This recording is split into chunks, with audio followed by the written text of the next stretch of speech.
For Comedy Hype News, I'm Ramil Thompson. In every culture, there are signature foods and food brands that we grow up eating and enjoying. These meals connect us as a community, not only through what the dish is, but the brand and style of how the dish is prepared. In the Black community, there are plenty of food brands that are commonly used and referenced, from Velveeta mac and cheese, Lowry salt, and Slap Your Mama seasoning, to name a few. These brands are staples in many Black households across the country and are very common cuisine choices. Another brand that is in the same lane, but perhaps a little less known about, is the brand of Uncle Ben's products, now named Ben's Original. The brand is best known for its signature parboiled rice dishes and other vegetable products. The brand logo features an elderly Black man used to represent Uncle Ben as the selling point. Similar to Aunt Jemima, this is another major brand that used a subservient, stereotypical image of a Black person to brand their product, and many are unaware of how it came to be and how it lasted until recently. The history of the Uncle Ben brand begins when German chemist Erich Husenlaub and British chemist Francis Heron Rogers came up with a method for parboiling, which was meant to help retain the nutrients in the rice while reducing cooking time and increasing shelf life. An excerpt from the International Directory of Company Histories that explains the parboil process. Dubbed conversion of parboiling, the technique employed vacuum pressure to pull air from raw rice, then push the water-soluble nutrients back into each grain using high-pressure steam heating. The original name for the brand was Converted Bran Rice. Husenlaub thought he could help the world eat healthier with his new rice process and looked to gain investors for his idea. But World War II made it harder to build mills in India and Great Britain. He then turned his attention to the US because of the big buying market. No one in the United States showed interest initially before a Houston food businessman named Gordon Harwell decided to invest. According to Medium News, before the brand was named Uncle Ben's in 1942, the brand was known as Uncle Ben's Plantation Rice. The company seems to have tried to hide this history, but there is a newspaper presenting the name as such. The naming further highlights how common racist imagery and connotations being used for branding was at the time. Harwell had experience trying to create rice, and his familiarity with the process was of great benefit to the rice production. Harwell and Husenlaub then formed a partnership and officially founded Converted Rice Incorporated. Putting together some scarce resources, Harwell began producing rice in a rented spot inside of a warehouse. The company served rice to the U.S. Armed Forces, and by the end of 1944, they had 2 mills making over 200 tons of rice a day. Investor Forrest Mars, son of Frank C. Mars, owner of the Milky Way Bar, needed a new business investment. His investment in the company, along with a government loan, would give Uncle Ben the much-needed budget to grow its brand. The origin of the idea of Uncle Ben is said to have come from a word-of-mouth tale about a man who was a house servant in Texas named Uncle Ben, who was known for growing the best quality rice. To portray this image, Frank solicited Frank Brown, a Chicago employee of one of his favorite restaurants, to pose as the character and idea of this man named Uncle Ben. The historical accuracy on if there actually was an Uncle Ben is unknown, as many have just spoken of him as folklore. In an essay entitled The Bitter Southerner, author Shane Mitchell explains how Uncle Ben's logo came to be. Uncle Ben may never have existed, although Mars Food corporate lore references a Black rice farmer, last name unknown, in Beaumont, Texas as his inspiration. A waiter named Frank Brown, however, who worked at the Tavern Club in Chicago, did consent to have his portrait painted for $500. The restaurant was a favorite haunt for the agency reps who created the first advertising campaign featuring his image, which appeared in Life magazine on October 27, 1947, tagline, "The sunny colored rice that cooks white." In 6 years, the brand became the top-selling packaged long-grain rice in the country. The terms aunt and uncle were used in place of Mr. and Mrs., showing that Blacks were constantly thought of as second-class citizens. A quote from the Medium explains this by saying, "The reason why he's an Uncle Ben and not a Mr. Ben is that at the time, white people felt uncomfortable giving Mr. and Miss honorifics to Black people. Because of this, elderly Black people were referred to aunt and uncle, a common title for a slave or servant." This again demonstrates the level of racist psychology behind marketing and shows how powerful words and imagery are to maintain stereotypes. Frank Brown's signature pose would become the official logo image of the brand thereafter. By 1952, the brand was the top rice brand in America and was about to open in international markets as well. After the success of the brand began to peak, ownership would change. Forrest Mars gained full control of Uncle Ben's brand when he purchased Erich Husenlaub's interest in the company and subsequently made Uncle Ben's a subsidiary of Food Manufacturers Incorporated.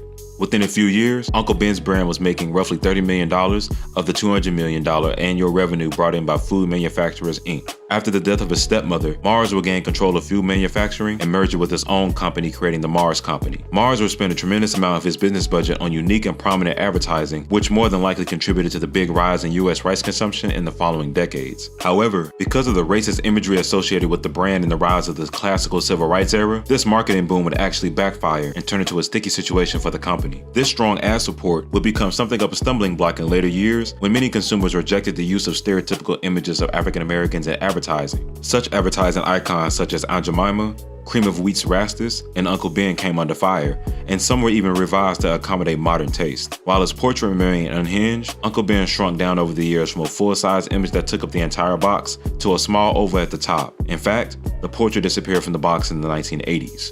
The company has stated that the removal of Uncle Ben's photo wasn't because of the protests, but because they were preparing for a brand extension, but this argument has been highly contested. The image will return sometime in the early 1990s, where profits were predicted to be on the rise again. From the 1970s to the 1990s, the rice consumption continued to trend upward in the United States, increasing the profits of the brand. The U.S. Department of Agriculture would also benefit the company by recommending that rice was a part of the foundation of a healthy diet. In the mid and late 90s, the marketing campaigns behind Uncle Ben's rice expanded into mainstream culture, and the variety of rice flavors began to grow. Microwavable rice, rice in an instant, fast-cooking brown rice, and boil and bag rice were promoted for their convenience. Country Inn flavor rices, Canton fried rice mix, and Eastern tradition rices, as well as kashuas and rice pilafs add variety to the equation. Mealmaker's brand cooking sauce and add meat mix brought Uncle Ben's into the main dish arena. The company entered the nutraceutical or functional food segment in 1997 with the introduction of rice fortified with calcium, vitamins, and other minerals. Uncle Ben's even signed on Nigerian-born NBA star Hakeem the Dream Olajuwon to promote a new brand of rice. Dubbed Hakeem's Dream Rice, the new product was targeted at consumers in the Middle East and Africa. The Hakeem Olajuwon collaboration signifies the international popularity of the rice and solidified its status as one of the biggest American exports at the time and the #1 rice company in the world. The fact that the company had racist representation for its logo and was still able to become such a big brand shows how deeply stereotypical images of African Americans were accepted and normalized. A New York Times article excerpt on the Uncle Ben caricature states, "The only time when blacks were put into ads was when they were athletic, subservient, or entertainers," said Marilyn Kern Foxworth, the author of Aunt Jemima, Uncle Ben, and Rastus, Blacks in Advertising Yesterday, Today, and Tomorrow. As stated earlier, the civil rights movement of the 60s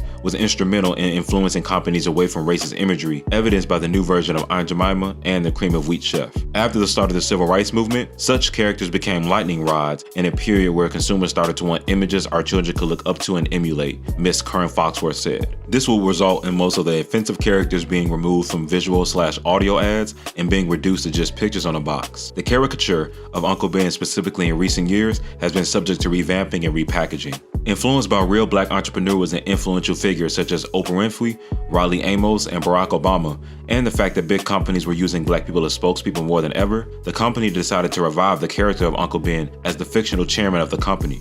An excerpt from the New York Times explaining the transition of the Uncle Ben caricature states, "In advertising, there are now many black authority figures serving as spokesmen in multi-million-dollar campaigns, like Dennis Haysbert for Allstate and James Earl Jones for Verizon. That helped executives at Master Foods and its advertising agency, TBWA, Chai/Day, consider the risky step of reviving the character. Master Foods' Vincent Howell spoke of how they came to the decision by stating, "There is no doubt we realized we had a very powerful asset we were not using strongly enough. So about 18 months ago, the company and the agency decided to reach out to our consumers and gauge attitudes towards Uncle Ben. There were no negative responses or references to the stereotype aspects of the character. Rather, the consumers focused on positive images, quality, warmth, timelessness, and the legend of Uncle Ben. That encouraged the idea that we could bring him to life, sensitive to the sorts of concerns that are important to me as an African American." Frank Brown, the man who is the logo, has never have said to receive any long-time compensation for his image being used all these years, demonstrating the exploitation of blacks for much less money than they deserve. In more recent times, the Uncle Ben brand has undergone even more brand changes in light of the George Floyd 2020 Black Lives Matter protests. Similarly to Aunt Jemima,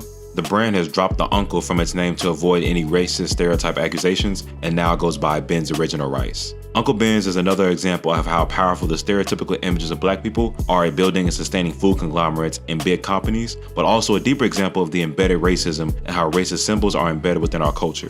Hopefully in the future generations, racist marketing will continue to be a thing of the past. For Comedy Hype News, I'm Ramil Thompson.